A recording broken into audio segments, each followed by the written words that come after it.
जय श्री राधे कृष्ण दोस्तों।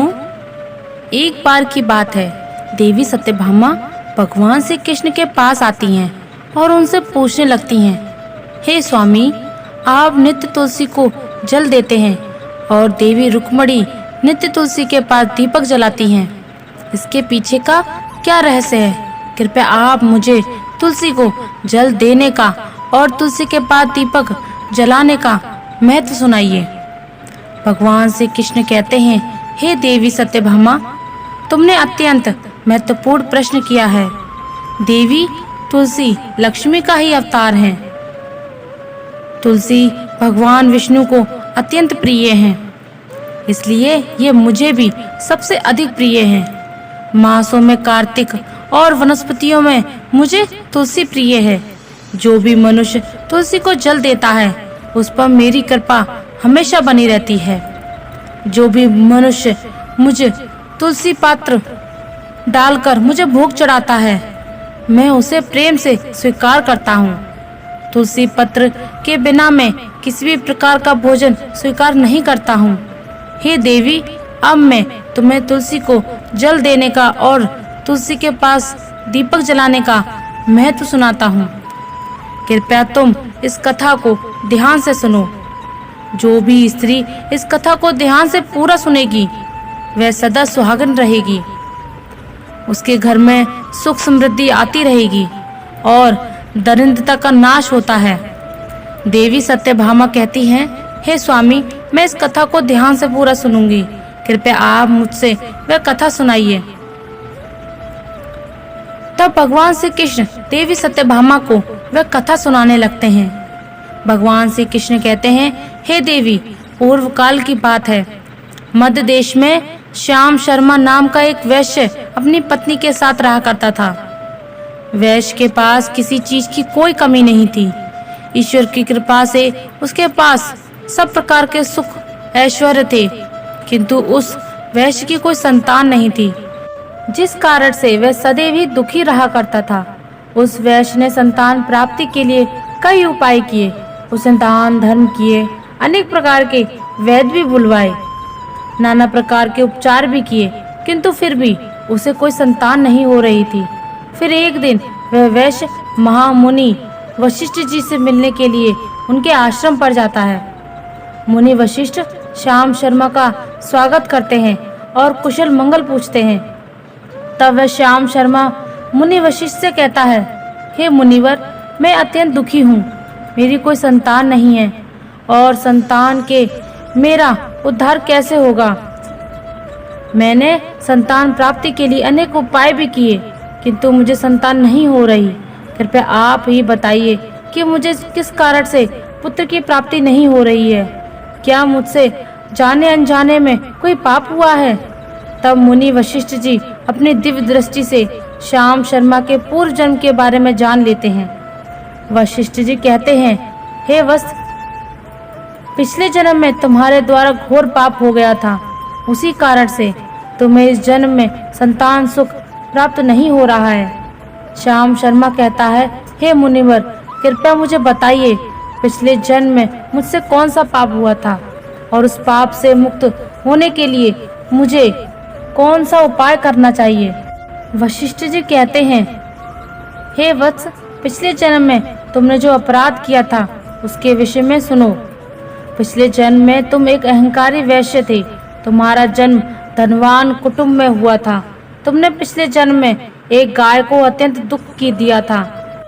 एक दिन एक गाय भूख और प्यास से व्याकुल होकर उसके द्वार पर आई थी, किंतु तुमने उस गाय को न रोटी खिलाई, न चारा खिलाया और न ही उसे जलपान कराया। तुमने बड़ी ही निर्दयता से उस गाय को अपमानित करके घर से निकाल दिया। उस गाय ने अभी अभी बछड़े को जन्म दिया हुआ था और भूख से व्याकुल होने के कारण वह गाय वहीं पर मूर्छित होकर गिर पड़ी और उस दिन वह अपने बछड़े को दूध नहीं पिला पाई, इसलिए उसी ने तुम्हें श्राप दे दिया। उसी गाय के श्राप के कारण तुम्हारी ऐसी दुर्दशा हुई है। उस गाय के श्राप के कारण तुम्हें इस जन्म में संतान नहीं हो रही है। वशिष्ठ जी की बात सुनकर उस श्याम शर्मा को बड़ा दुख हुआ। और वह स्वयं को कोसते हुए कहने लगा, हाय, ये मैंने क्या किया? एक बेचारी दुखी गौ माता की सेवा नहीं की। मैंने बहुत बड़ा अपराध किया है और उसी का दंड मुझे भोगना पड़ रहा है।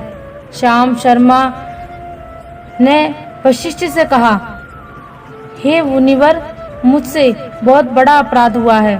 अब मैं इस पाप का प्रायश्चित कैसे करूं? कृपया आप ही मुझे मार्गदर्शन कीजिए। मैंने जो पाप किया है उससे मुक्ति का कोई तो उपाय अवश्य होगा। मैं अपना सब कुछ देकर उस पाप का प्रायश्चित करूंगा। कृपया आप ही मुझे उपाय बताइए। मुझे संतान प्राप्ति कैसे हो सकती है? क्योंकि शास्त्र कहते हैं पुत्र के बिना मनुष्य का उद्धार नहीं हो सकता।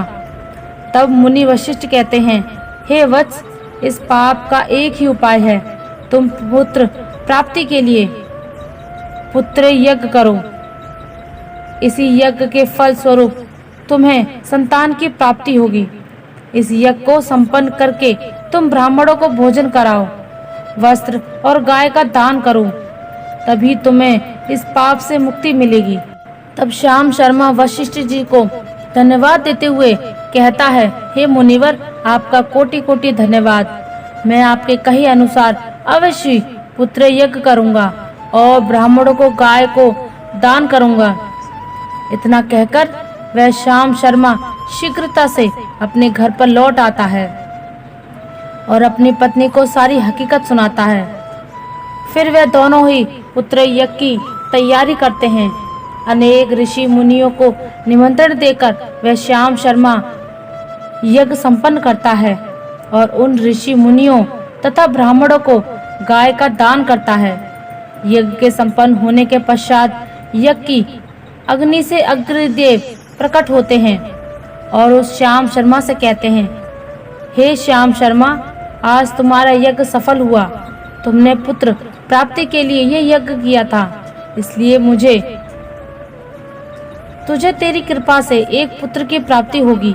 किंतु तुम्हारे पुत्र की आयु केवल 18 वर्ष की होगी और 18 वर्ष समाप्त होने के पश्चात तुम्हारे पुत्र की मृत्यु हो जाएगी। इतना कहकर अग्निदेव अंतर्ध्यान हो जाते हैं। यज्ञ करके और अग्निदेव से पुत्र वरदान प्राप्त करके वह श्याम शर्मा बहुत प्रसन्न तो हो जाता है, किंतु उसे बड़ा दुख हुआ। श्याम शर्मा ने सोचा, पुत्र ना होने से अच्छा है कम आयु वाला पुत्र ही हो। फिर वह पहले ही की तरह अपने कार्य में लग रहा था। कुछ दिन ही बीते थे, उसकी पत्नी ने गर्भ धारण किया। श्याम शर्मा ने पुत्र के जन्म से पूर्व किए जाने वाले सभी संस्कार किए और फिर उसे एक अत्यंत सुंदर पुत्र की प्राप्ति हुई। वह बालक बड़ा ही तेजस्वी दिखाई पड़ रहा था। श्याम शर्मा ने पुत्र के जन्म के बाद किए जाने वाले सभी संस्कार किए और पुत्र को गुरुकुल में शिक्षा प्रदान की। श्याम शर्मा का पुत्र जैसे जैसे बड़ा होने लगा, श्याम शर्मा को बहुत अधिक चिंता सताने लगी। फिर उसका पुत्र 16 वर्ष का हुआ तो श्याम शर्मा की पत्नी ने उससे कहा, हे नाथ, अब हमें अपने पुत्र का विवाह कर देना चाहिए। हमारा पुत्र अब विवाह योग्य हो गया है।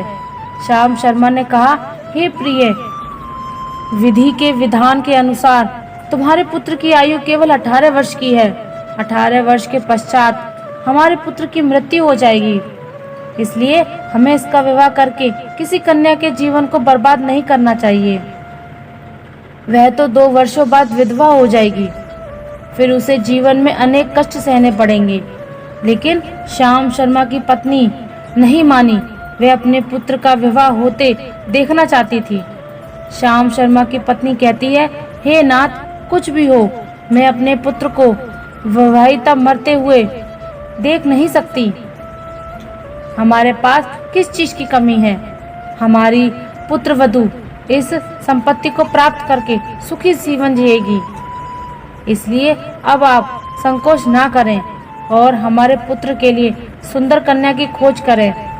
अपनी पत्नी के हट के आगे श्याम शर्मा की एक ना चली और फिर वह पुत्र के विवाह के लिए मान गया। फिर उसने पास ही एक नगर में रहने वाली एक अत्यंत गरीब वैश्य की पुत्री के साथ अपने पुत्र का विवाह संपन्न किया। श्याम शर्मा की बहू का नाम सुभद्रा था। वह अत्यंत गुणवान, चरित्रवान और पवित्रवान नारी थी। वह अपने पति के मृत्यु के बाद को नहीं जानती थी। सुभद्रा नित्य अपने सास ससुर और अपने पति की सेवा करने लगी। वह सभी के साथ बड़े प्रेम से रहती थी और कभी किसी की आज्ञा का उल्लंघन नहीं करती थी। उसने अपनी मधुर वाणी, कार्य कुशलता से सभी के मन को जीत लिया। इस प्रकार से 2 साल बीत गए और फिर वह समय निकट आ गया जब श्याम शर्मा के पुत्र की मृत्यु होने वाली थी। श्याम शर्मा को बड़ा भय लगने लगा। फिर एक दिन उसने अपनी बहू को बुलाया और उससे क्षमा मांगते हुए कहने लगा, बहू, तुम मुझे क्षमा कर देना, मैंने तुम्हारे साथ बड़ा अन्याय किया है। सुभद्रा ने कहा, ससुर जी, आप ऐसा क्यों कह रहे हैं? आप मुझे क्षमा कर दीजिए और आप मुझे क्षमा मांगकर लज्जित ना कीजिए। मैं आपसे छोटी हूँ, आपकी पुत्री के समान हूँ। कृपया आप संकोच ना करते हुए कहिए। आपके मन में जो भी बात है मैं आपकी आज्ञा का पालन अवश्य करूंगी। फिर श्याम शर्मा कहने लगा, हे पुत्री, तुम कल्याणी हो, तुम इस महान पतिव्रता हो, किंतु मेरे पुत्र के साथ तुम्हारे विवाह होने से पूर्व मैंने तुमसे एक बात छिपाई है। हमें पुत्र की प्राप्ति यज्ञ करने के बाद हुई थी और अग्निदेव ने हमें ये कहते हुए पुत्र प्राप्ति का आशीर्वाद दिया था कि तुम्हारे पुत्र की आयु केवल 18 वर्ष की होगी, किंतु 18 वर्ष के बाद तुम्हारे पुत्र की मृत्यु हो जाएगी। अपने ससुर की बात सुनकर सुभद्रा ने कहा, ससुर जी, बस इतनी सी बात, आप चिंता ना कीजिए। मैं आपको वचन देती हूँ कि आपकी पुत्र वधू मैं कभी विधवा नहीं होगी। आपके पुत्र के प्राणों की रक्षा मैं करूंगी। आप बस मुझे एक दीपक, जल का घड़ा और एक गाय लाकर दीजिए। मेरे पति के प्राणों की रक्षा इन्हीं से होगी। सुभद्रा की बात सुनकर श्याम शर्मा को बड़ा आनंद हुआ और वह कहने लगा, बहू, जैसी तुम्हारी इच्छा, मैं तुम्हें ये सब चीजें लाकर देता हूँ। इतना कहकर श्याम शर्मा ने अपनी बहू को वह तीनों चीजें लाकर दी। फिर जब वह दिन निकट आ गया जिस दिन सुभद्रा के पति की मृत्यु होने वाली थी, उस दिन सुभद्रा ने सुबह उठते ही तुलसी को जल चढ़ाया और उसे प्रणाम करते हुए तुलसी के पौधे पर एक चुनरी बांध दी और तुलसी माता से प्रार्थना की, हे तुलसी माँ, मैं आपको चुनरी चढ़ा रही हूँ, कृपया अब तुम ही मेरे सुहाग की रक्षा करना। फिर सुबह के समय यमराज का एक दूत श्याम शर्मा के पुत्र के प्राण लेने के लिए उसके घर पर आ गया। जैसे ही वह घर में प्रवेश करने लगा, तब तुलसी के पौधे ने उसे रोक दिया और कहा, हे यमदूत, इस घर में निवास करने वाली स्त्री ने मुझे चुनरी चढ़ाई है और इसलिए अब इसके सुहाग की रक्षा मैं कर रही हूँ। तुम इसके घर में प्रवेश नहीं कर सकते। इतना कहकर तुलसी ने यमराज के उस दूत को घर जाने से रोक दिया। वह दूत भयभीत होकर सुभद्रा के पति के प्राण लिए बगैर ही यमपुरी लौट गया। यमपुरी में जाकर उसने यमराज से कहा, हे धर्मराज, मैं धरती लोक पर एक पुरुष के प्राण लेने के लिए गया था, किंतु तुलसी के पौधे ने मेरा रास्ता रोक दिया। उस तुलसी के पौधे के कारण मैं घर में प्रवेश नहीं कर पा रहा हूँ। इस बात पर यमराज को बड़ा क्रोध आ गया। फिर उन्होंने अन्य 2 दूतों को बुलाया और कहा, तुम उस श्याम शर्मा के पुत्र को सुभद्रा के घर पर जाओ। जब तुलसी का पौधा सो रहा होगा, तुम उसके पति के प्राण लेकर यमलोक आ जाओ। फिर शाम के समय यमराज के 2 दूत सुभद्रा के घर की ओर निकल पड़े। सुभद्रा ने शाम होते ही तुलसी के पास एक दीपक जला दिया और उससे प्रार्थना की, हे दीपक, अब तुम ही मेरे पति की प्राणों की रक्षा करो। यम के दूत मेरे पति के प्राण लेने के लिए आ रहे हैं। फिर शाम हो गई। तुलसी का पौधा सो गया और यमदूत सुभद्रा के घर के सामने आकर खड़े हो गए और सोचने लगे, अब तो इस मनुष्य के प्राण लेकर ही हम यमपुरी लौटेंगे। जैसे ही यम के दूत सुभद्रा के घर में प्रवेश करने लगे, तब तुलसी के पास लगाए हुए दीपक ने उनका रास्ता रोक दिया और कहा, हे दूतों, तुम अब इस सुभद्रा के पति के प्राण नहीं ले जा सकते।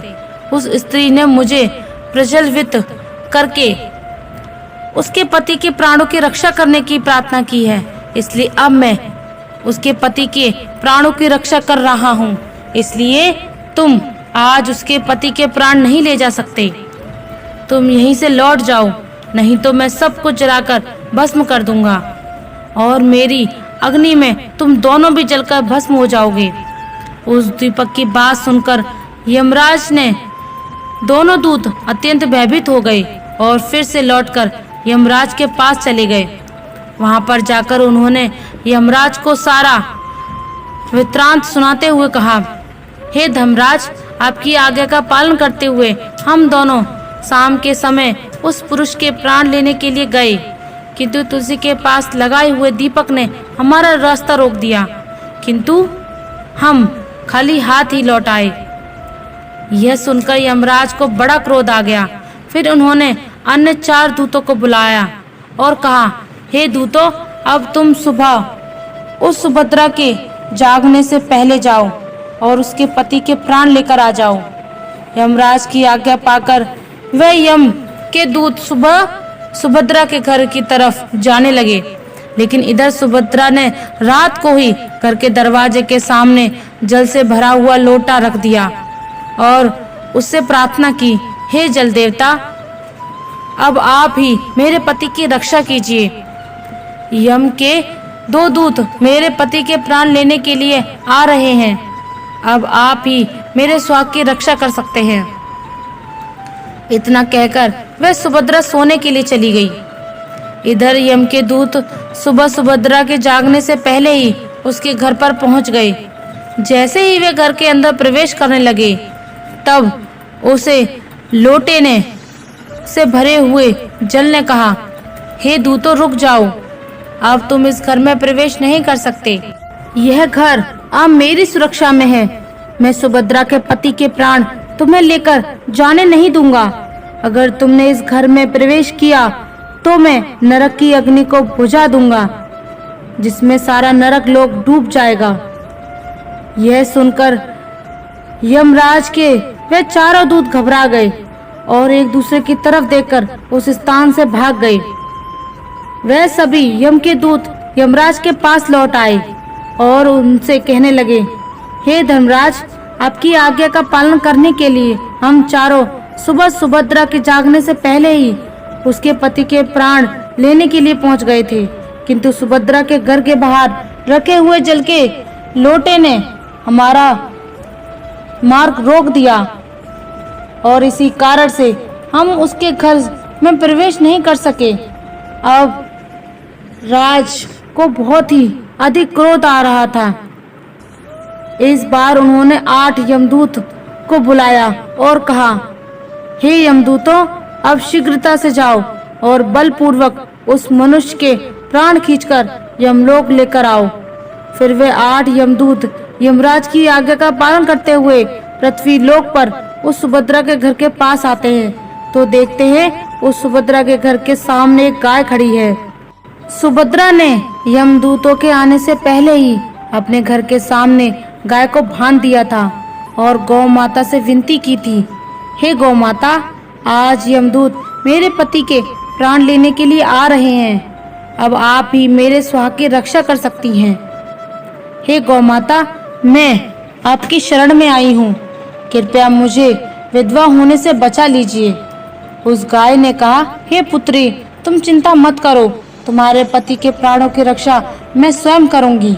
मेरे होते हुए यम के दूत तुम्हारे घर में प्रवेश नहीं कर पाएंगे, इसीलिए तुम चिंता से मुक्त होकर घर में अपने पति की सेवा करो। फिर चाहे ही वे यमदूत घर के अंदर प्रवेश करने के लिए आगे बढ़ते हैं, तब वह गाय उन्हें रोक देती है और कहती है, हे यम के दूतों, तुम यहीं से लौट जाओ, इस घर में तुम लोग प्रवेश नहीं कर सकते, इस घर की रक्षा मैं कर रही हूँ। मेरे रहते कोई भी इस घर के अंदर प्रवेश नहीं कर सकता। यदि तुमने घर के अंदर प्रवेश करने का प्रयत्न किया तो मैं तुम्हें सभी को श्राप दूंगी। अगर तुम्हें इस घर के अंदर प्रवेश करना है तो तुम्हें पहले मेरे प्राण लेने होंगे और तुम सभी को गौ हत्या का पाप लगेगा जिसका कोई प्रायश्चित नहीं है। वहां पर उपस्थित सभी यमदूत गाय के द्वारा श्राप देने की बात सुनकर भयभीत हो गए। वे जानते थे कि गाय के द्वारा दिए गए श्राप से कोई मुक्त नहीं हो सकता और गौ हत्या को संसार का सबसे जघन्य अपराध और महापाप है जिसका कोई प्रायश्चित भी नहीं है। इसलिए वे सभी वहां से लौटकर यमराज के पास चले गए। यमपुरी जाकर उन यमदूतों ने यमराज के सारा वृत्तांत सुनाते हुए कहा, हे धर्मराज, उस सुभद्रा के पति के प्राणों की रक्षा एक गाय कर रही है। उस गाय ने हमें श्राप देने की बात कही, इसलिए हम सभी भयभीत होकर वापस लौट आए। हम गाय का सामना करने की शक्ति नहीं है। उन यमदूतों की बात सुनकर यमराज आग बबूला हो गए और स्वयं भैंसे पर सवार होकर पृथ्वी लोक की ओर निकल पड़े। यमराज अपने भैंसे पर सवार होकर उस सुभद्रा के घर के पास चले जाते हैं। यमराज को अपने घर के सामने खड़ा हुआ देखकर सुभद्रा भयभीत हो जाती है और जल्दी से आकर यमराज के चरण स्पर्श करके उन्हें नमस्कार करती है और उनकी स्तुति करने लगती है।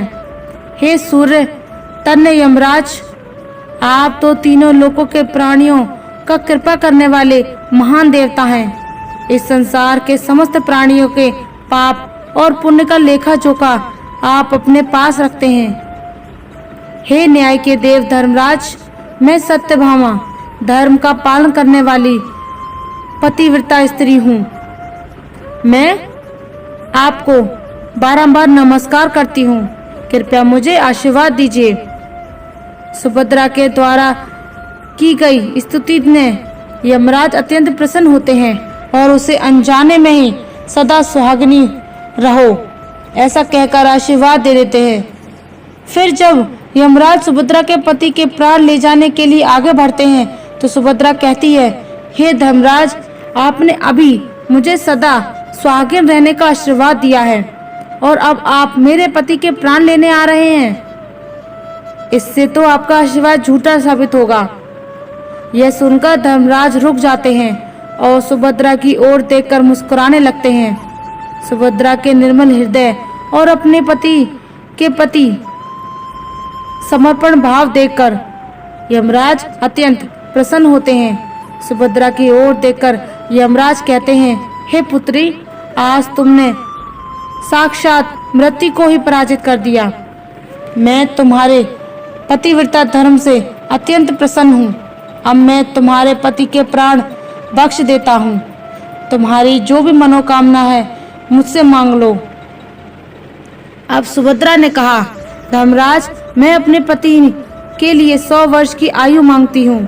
मेरे लिए मेरे पति ही परमेश्वर हैं। मैं अपने पति को छोड़कर जीवित नहीं रह सकती, इसलिए आप मुझे यही वरदान दीजिए। तब यमराज प्रसन्न होकर कहते हैं, तथास्तु। हे कल्याणी, आज से जो भी स्त्री अपने घर के सामने तुलसी का पौधा लगाती है, तुलसी के पास शाम को दीपक जलाती है, जिस घर के सामने गाय बंधी होती है और जो स्त्री अपने घर के सामने जल का लोटा रखती है, उसके घर में कभी मेरे दूत प्रवेश नहीं करेंगे। इतना कहकर यमराज उस स्थान से अंतर्ध्यान हो जाते हैं। भगवान श्री कृष्ण कहते हैं, हे देवी, इस प्रकार से उस सुभद्रा ने अपने पतिव्रता धर्म का पालन करके उसकी मृत्यु को टाल दिया था। इसलिए जो भी स्त्री अपने घर के सामने तुलसी का पौधा लगाती है, रोज शाम को तुलसी के पास दीपक जलाती है, उसके घर में मृत्यु प्रवेश नहीं करती।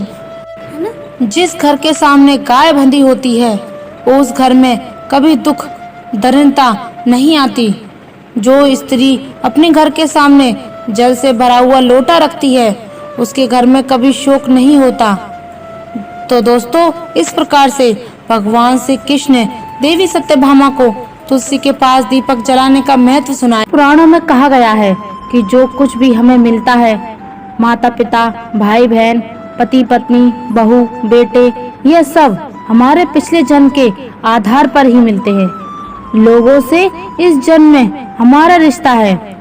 यह वही लोग हैं जिससे हमारा कभी न कभी कोई रिश्ता जरूर था, कोई हिसाब किताब था, जिसे पूरा करने के लिए भगवान हमें धरती पर भेजते हैं। जिन छोटी छोटी चीजों के लिए आज हम इतना लड़ते रहते हैं, क्या करोगे इन सब चीजों का? कुछ पल ही लगते हैं शरीर को मिट्टी बनने में, और हम ऐसे लड़ रहे हैं जैसे कि हम हमेशा यहीं रहने वाले हैं। यहाँ पर हम खाली हाथ आए थे और खाली हाथ ही जाना है, फिर फालतू में लड़ाई झगड़ा किस बात का? दोस्तों, अब आप खुद देख लो, अपने अपने आसपास भी देखा होगा कि लोग जमीन जायदाद के लिए लड़ते रहते हैं, जबकि उनको ये पता नहीं कि जब हम यहाँ आए थे तो अपने साथ कुछ भी नहीं लाए थे। इससे अच्छा है कि हम अपने परिवार के सभी लोगों के आसपास के लोगों से प्रेम से, दया भाव से बात करें, उनके साथ अच्छा व्यवहार करें, क्योंकि वही साथ में जाने वाला है। अगर हम अच्छे कर्म करेंगे तो ही भगवान हमारा भला करेंगे। अगर हम कर्म अच्छे नहीं करेंगे, लोगों को सताएंगे, गरीबों को परेशान करेंगे और कभी किसी की भी मदद नहीं करेंगे, तो भगवान कभी भी हमारा साथ नहीं देंगे और हम अपने ही हाथों से अपना जीवन खराब कर देंगे। इससे अच्छा है कि हमेशा ही हमें काम करें जो कि श्रेष्ठ हो, और हमेशा अच्छे कर्म करो और झूठ पर, पाखंडी लोगों का और अंधविश्वासों का भरोसा मत करो। बस भरोसा करो तो इस बात पर कि इस दुनिया को चलाने वाला भगवान है, और अगर भगवान का हाथ हमारे सर पर है तो कोई भी हमारा बाल बांका नहीं कर सकता। और जब भी समय मिले तब भगवान का शुक्रिया जरूर अदा करो कि उन्होंने हमें अपनी इतनी अच्छी जिंदगी जीने का दिया है। वह हमेशा अच्छे कर्म करें। दोस्तों, कभी भी किसी जीव को मत सताओ और हमेशा शाकाहारी भोजन करो, क्योंकि मांसाहारी करना बहुत बड़ा पाप है। पशु पक्षियों को भी तो जीने का हक है। अगर हम उनको काट कर खाएंगे तो इससे हमारा क्या भला होगा? बेजुबान जानवर कुछ भी नहीं बोल सकते और हम उनके साथ अन्याय करते हैं। ऐसा नहीं होना चाहिए, बल्कि जब भी हमें आसपास ऐसे लोग दिखे जो कि जानवरों को खाते हैं, तो हमें उन्हें समझाने का प्रयास करना चाहिए और सारे जीव जंतुओं को बचाने के लिए प्रयास करने चाहिए। जब कोई भी मनुष्य सांसारिक इच्छाओं को त्याग करके फल की चिंता ना करे, अपने कर्मों को करता है, तो उसी स्थिति को मनुष्य योग में स्थित कहलाता है। जो मनुष्य अपने मन को काबू में कर लेता है, वह मनुष्य का मन ही उसका सच्चा मित्र बन जाता है। लेकिन जो मनुष्य अपने मन को काबू में नहीं कर पाता, उसके लिए उसका मन ही उसका सबसे बड़ा दुश्मन साबित होता है। वहीं जो मनुष्य अपने मन पर विजय प्राप्त कर ले, तो उसको परमात्मा की प्राप्ति हो जाती है। इसका मतलब जिस मनुष्य को ज्ञान की प्राप्ति हो जाती है, उसके लिए सुख दुख, सर्दी गर्मी, मान अपमान सब एक समान हो जाता है। खुद पर पूरा भरोसा रखें और अपने लक्ष्य को पाने के लिए लगातार प्रयास करें।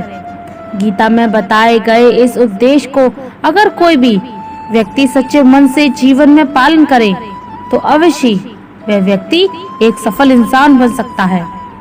जो पूरे विश्वास के साथ अपने लक्ष्य को पाने के लिए कोशिश करते रहते हैं, वह निश्चित अपने लक्ष्य को पा ही लेते हैं।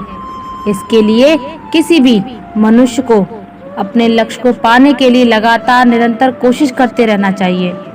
तनाव से दूर रहने का संदेश इस उपदेश में भगवान श्री कृष्ण ने यह समझाया है कि किसी भी व्यक्ति को तनाव और चिंता से दूरी बनाकर रखनी चाहिए, तभी जाकर वह एक सफल इंसान बन सकता है।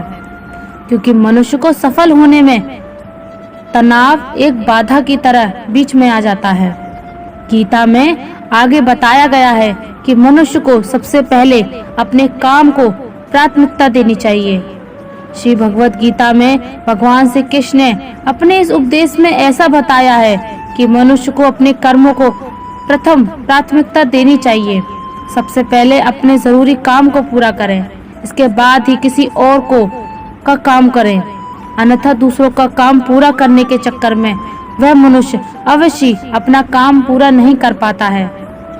श्री भगवत गीता में भगवान श्री कृष्ण ने यह भी उपदेश दिया है कि संसार में एक ही भगवान के अनेक स्वरूप हैं और संसार में लोग भगवान के अलग अलग स्वरूपों की पूजा भी करते हैं, क्योंकि वह उनकी अलग अलग शक्तियों पर भरोसा करते हैं।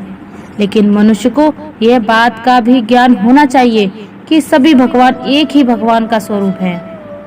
मनुष्य के अच्छे और बुरे दोनों ही भगवान का शक्तियों का रूप है, अर्थात ब्रह्मांड में जितने भी देवता हैं वह सारे ही देवता एक ही भगवान का अनेक स्वरूप हैं।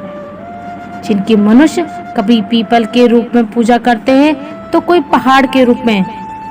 भगवान अनगिनत है जिनका कोई अंत नहीं है, लेकिन मनुष्य अपनी अपनी आस्था के अनुसार अपने देवी देवताओं की पूजा करते हैं। लेकिन सत्य यह है कि सारे देवी देवता एक ही भगवान का स्वरूप है।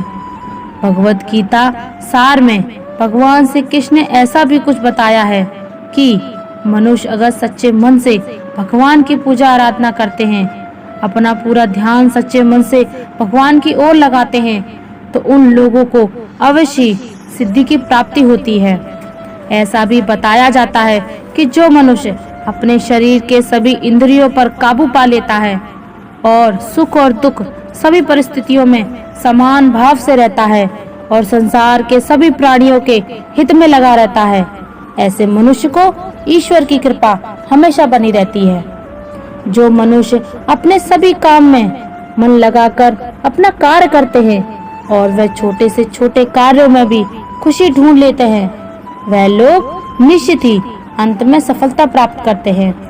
वही दूसरी तरफ ऐसे मनुष्य भी होते हैं जो अपने काम को बस एक बोझ समझकर बस पूरा कर देना चाहते हैं और अपने किसी भी काम को पूरा सही ढंग से नहीं करते, तो ऐसे मनुष्य हमेशा ही अपने जीवन में पीछे रह जाते हैं। भगवत गीता में भगवान श्री कृष्ण ने यह बताया है कि मनुष्य के लिए किसी भी चीज की अधिकता उनके लिए हानिकारक साबित हो सकती है।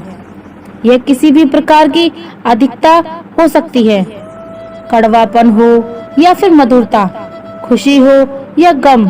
हमें कभी भी किसी भी चीज की अति करना हमारे लिए नुकसानदायक साबित हो सकती है। जीवन में संतुलन बनाए रखना बहुत जरूरी है। जब तक मनुष्य अपने जीवन में संतुलन नहीं बनाएगा, तब तक मनुष्य अपने जीवन को खुशी से व्यतीत नहीं कर सकता। इसलिए मनुष्य को अपने जीवन में किसी भी चीज को ज्यादा करने से बचना चाहिए और जीवन में संतुलन बनाकर रखना ही सही है। भगवान श्री कृष्ण कहते हैं कि गीता सार के माध्यम से एक बहुत बड़ी ज्ञान की बात कही है। जो मनुष्य बहुत मतलबी होते हैं और उनको बस अपने मतलब से मतलब होता है और वह अपना मतलब पूरा करने के लिए कुछ भी करते हैं, उन लोगों का कभी भी भला नहीं होता। आपको यह बात भी बता दें, मनुष्य का स्वार्थ उसे अन्य लोगों से दूर ले जाकर उसे नकारात्मक स्थिति और ले जाता है, जिसे वह व्यक्ति संसार में अकेला रह जाता है। वहीं गीता में यह भी कहा गया है कि एक स्वार्थी व्यक्ति शीशे में फैले धूल की तरह होता है, जिसकी वजह से वह व्यक्ति अपना सही प्रतिबिंब कभी देख नहीं पाता। इसलिए किसी भी व्यक्ति को अगर जीवन में खुशीपूर्वक अपना जीवन व्यतीत करना हो तो अपने स्वार्थ को कभी भी अपने पास नहीं आने दे, क्योंकि एक स्वार्थी मनुष्य दोस्ती में भी अपना स्वार्थ निकालने की कोशिश करता रहता है। इसलिए जीवन में ऐसा मनुष्य बने जो अपने साथ साथ लोगों की भलाई करे और उसके बारे में सोचे तभी जाकर वह मनुष्य एक सफल और खुशीपूर्वक अपना जीवन व्यतीत करता है। ईश्वर हमेशा ही अपने भक्तों का साथ देते रहते हैं। जो मनुष्य इस प्रभावशाली सत्य को मान लेता है तो उसका जीवन पूरी तरह से बदला हुआ उसे महसूस होता है, क्योंकि संसार का निर्माण भगवान ने ही किया है और वही इस पूरे संसार को चला रहे हैं। इंसान तो बस एक कठपुतली है जो भगवान के इशारों पर चल रही है। इसलिए मनुष्य को कभी भी अपने भविष्य और वर्तमान की चिंता नहीं करनी चाहिए, क्योंकि भगवान उनकी हर एक विकट परिस्थिति में उनका साथ देते हैं और हमें मुश्किल से बाहर निकालने देते हैं। इसलिए हम सबको ईश्वर पर सदैव भरोसा रखना चाहिए। भगवत गीता के इस सार में ऐसे मनुष्य के बारे में बताया गया है जो लोग सदैव ही हर एक परिस्थिति में सत्य पर संदेश की आदत रखते हैं और जरूरत से ज्यादा शक करते हैं। ऐसे लोगों के बारे में भगवान श्री कृष्ण ने ऐसा कहा है कि पूर्ण सत्य की खोज ये हमेशा संदेह करना मनुष्य के दुख का कारण बनती है। शक करना एक ऐसी आदत है जो मजबूत से मजबूत रिश्ते को भी खतरे में डाल देती है। वही जिज्ञासा होना एक अलग बात है, लेकिन पूरी तरह से सत्य की खोज या फिर संदेह करना उसको दुख प्रदान करती है। अगर हमारे अंदर सदाचार और प्रेम भाव की भावना होती है तो पूरी दुनिया हमारे साथ होती है, पूरी दुनिया हमारे लिए खड़ी रहती है, क्योंकि हम जितना ज्यादा प्रेम भाव लोगों के प्रति रखेंगे उतना ही प्रेम भाव लोग हमें देंगे। हौसले भी किसी हकीम से कम नहीं होते, हर तकलीफ में ताकत की दवा देते हैं। फासला नजरों का धोखा भी हो सकता है, कोई मिले या ना मिले, हाथ थाम कर तो देखो। आदमी मोटा हो या छोटा कोई फर्क नहीं होता, उसकी कहानी मोटी होनी चाहिए। सोचने से कहाँ मिलते हैं तमन्नाओं के शहर, चलना भी जरूरी है मंजिल को पाने के लिए। मंजिलें क्या हैं, रास्ता क्या है, हौसला हो तो फासला क्या है। मंजिलें पाना तो बहुत दूर की बात है, गुरूर में रहोगे तो भी ना देख पाओगे। हैसियत आसमान जैसी होनी चाहिए, क्योंकि जमीन कितनी भी ऊंची हो लोग खरीद ही लेते हैं। पैरों को बस चलना सिखा दो, मंजिल करीब आती चली जाएगी। मुश्किलों के रास्ते में जो भी चलता है बस वही इस दुनिया को बदलता है। नए लोगों से आज कुछ तो सीखा है, पहले अपने जैसा बनाते हैं फिर साथ नहीं देते। पसंद है मुझे उन लोगों को हराना जो हारने की वजह से पहली बार जीते हैं। बारिश के बूंदों में झलकती है तस्वीर उनकी और हम उनसे मिलने की चाहत में डूब जाते हैं। मुझे धोखे ने ही सिखाया है कि सब दिखावे के अपने होते हैं। आजकल के रिश्तों के लिए सबसे खतरनाक वह लोग हैं जो अपनों के खिलाफ कानों में जहर घोलते हैं।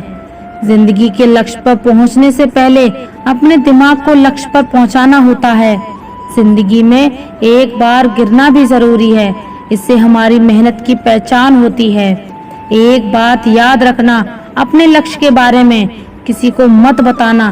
दूर रहना है मुझे उन सब से जो मेरे साथ रहकर भी मेरे साथ नहीं है। जो तुम्हारा मूल्य ना समझे उसके सामने जबरदस्ती कभी अपना प्रेम मत दिखाना। मुझे किसी के बदल जाने का कोई गम नहीं, बस कोई था जिससे ये उम्मीद नहीं थी। झूठ सुनने में भी मजा तब आता है जब सच आपको पहले से ही पता हो। हम डर के नहीं, सब कुछ करके बैठे हैं। आप कह रहे थे इतना कमजोर कभी नहीं होना चाहिए कि लोगों की बातों में आकर टूट जाएं। जगह जगह पर प्रयास करने से अच्छा है कि एक ही लक्ष्य पर में मेहनत और सच्ची लगन से काम किया जाए। देखना आपको सफलता जरूर मिलेगी। अच्छे लोगों का हमारी जिंदगी में आना हमारी किस्मत होती है और उन्हें संभाल कर रखना हमारा हुनर होता है। गन्ने से बेहतर कौन जानता है कि मीठा होने का कितना नुकसान होता है। बर्बाद करना था तो किसी और तरीके से करते, जिंदगी बनकर जिंदगी ही छीन ली। तुमने अपना बुरा समय खुद को बेहतर बनाने में लगा दो, क्योंकि अगर रिश्ते इंसानों से नहीं पैसों से बनते हैं तो ये दुनिया है यहाँ तो सताती रहेगी। आप बस मुस्कुराना सीख लीजिए। जब आपको काटने वाले भी आपको छांटने लगें तो समझ लेना कि अब तुम्हारा वक्त है। सब कुछ जानते हुए भी अगर आप गलत को गलत नहीं कह सकते तो आप अपने हक के लिए कभी नहीं बोल सकते। हम टूटे हुए लोग हैं जनाब, हम बोलना नहीं चुप रहना पसंद करते हैं। जो प्रेम में रहते हैं वह छल नहीं समझ पाते और जो छल में रहते हैं वह कभी किसी प्रेम नहीं समझ पाते। इंसान वही श्रेष्ठ होता है जो बुरी स्थिति में भी पिघले नहीं। झूठ कितना अजीब है, खुद बोलो तो अच्छा लगता है, दूसरे बोले तो गुस्सा आता है। खुशियां चाहे किसी के साथ भी बांट लो, मगर गम हमेशा भरोसेमंद इंसान के साथ ही बांटना चाहिए। जीवन में समय चाहे जैसा भी हो, परिवार के साथ रहो। सुख हो तो ज्यादा हो जाता है, दुख हो तो बट जाता है। सच्चा मित्र वही है जो उस समय में भी आपके साथ हो जब पूरी दुनिया आपके खिलाफ हो। आपके पास जितना भी है उसके लिए बार बार दिल से धन्यवाद कहें। प्रार्थनाएं और ध्यान इंसान के लिए बहुत ज़रूरी हैं, क्योंकि प्रार्थना में भगवान आपकी बात सुनते हैं और ध्यान में आप भगवान की बात सुनते हैं। श्री कृष्ण से कितना कुछ छूटा, पहले माँ छूटी, फिर पिता छूटे, फिर जो नंद किशोर मिले वह भी छूटे, सगे साथी छूटे, राधा भी छूटी, गोकुल छूटा, फिर मथुरा छूटा। श्री कृष्ण जीवन भर कुछ न कुछ छूटता ही रहा। नहीं छूटा तो वह था मुस्कान और सकारात्मकता। श्री कृष्ण दुखी नहीं, उत्सव के प्रतीक हैं। सब कुछ छूटने पर भी कैसे खुश रहा जा सकता है, यह श्री कृष्ण से अच्छा कोई नहीं सीख सकता। इसलिए हमेशा खुश रहें, ज्यादा मुस्कुराते रहें। जीतने का मजा भी तभी आएगा जब लोग आपकी हार का इंतजार करेंगे। गीता में लिखा है, यदि कोई आपको अच्छा लगता है तो अच्छा वह नहीं, अच्छे आप हैं, क्योंकि उसमें अच्छाई दिखने वाली नजर आपके पास है। सिर्फ दो चीजें मनुष्य के भाग्य में का निर्माण नहीं करती, पहला स्वभाव और आपके स्वभाव में अच्छाई, विनम्रता और गुण हैं जो आपका भाग्य चमकेगा। अगर आपका स्वभाव क्रोधी है, आलसी है, तो आपका भाग्य बर्बाद होना अनिवार्य है। इसलिए अपने स्वभाव को मधुर और आकर्षक बनाएं। दूसरा, आपका बोलना, जो मनुष्य 2.5 साल की उम्र में ही सीख जाता है, परंतु कब, कहाँ, कैसे और क्या बोलना है उसे ये जिंदगी भर भी समझ में नहीं आता। जिसे ये बोलना आ गया कि कब, कहाँ और कितना बोलना चाहिए, समझ लो उसे सफल होने के लिए कोई नहीं रोक सकता। पिता से महान कोई सलाहकार नहीं, माँ की छाँव से बड़ी कोई दुनिया नहीं, भाई से अच्छा कोई भागीदार नहीं, बहन से मोटा कोई शुभ चिंतक नहीं। इस मतलबी दुनिया से कोई मतलब ना रखो, और मतलब रखना है तो अपने मतलब से मतलब रखो। दुआएं मांगने से किसका भला होता है, मिलता तो वही है जो हमने बोया होता है। तुम नीचे गिरकर देखो, कोई नहीं आएगा उठाने, तुम जरा उठकर तो देखो, सब आएंगे गिराने। एक बात हमेशा याद रखना, अगर शराब की दुकान पर बैठकर दूध पियोगे तो तुम्हें शराबी का ही दर्जा मिलेगा, और किसी मंदिर के सामने बैठकर पानी भी पियोगे तो तुम्हें एक संत का दर्जा मिलेगा। इसलिए आप किसके साथ उठते बैठते हैं यह बहुत ही मायने रखता है। अगर आप उन चीजों की कदर नहीं करते जो आपके पास है तो फिर आपको खुशी कभी नहीं मिलेगी। किसी बात पर हम जैसे ही क्रोधित होते हैं, हम सच का मार्ग भूलकर अपने लिए प्रयास करने लग जाते हैं। मनुष्य का जीवन केवल उसके कर्म पर चलता है, जैसा कर्म होता है वैसा उसका जीवन हो जाता है। भगवान श्री कृष्ण कहते हैं कि हमें किसी से भी अंधा प्रेम नहीं करना चाहिए। हमारा किसी के प्रति अंधा प्यार हमें कभी आगे नहीं जाने देता। अधिक प्रेम व्यक्ति को बुद्धिहीन कर देता है। अनुमान मन की कल्पना है और अनुभव जिंदगी का सबक। सच्ची खुशी तभी होती है जब आपकी सोच और बातों में समानता है। जीवन में कभी भी निराश मत होना, क्योंकि कमजोर आपका वक्त होता है। श्री कृष्ण कहते हैं, दूसरों का भला करने वाले मनुष्य को हमेशा कष्ट का सामना करना होता है, क्योंकि हमेशा मीठे फल देने वाले वृक्ष को ही पत्थर की मार सहनी होती है। श्री कृष्ण कहते हैं, सत्य से कमाया गया धन हर प्रकार से सुख देता है और छल कपट से कमाया गया धन दुख और सिर्फ दुख ही देता है। चुप रहने से मोटा कोई जवाब नहीं और माफ कर देने से मोटी कोई सजा नहीं होती। जब मेहनत करने के बाद भी सपने पूरे नहीं होते तो रास्ता बदलो, सिद्धांत नहीं। जो लोग गिरने से डरते हैं वह कभी भी जीवन में उड़ान नहीं भर सकते।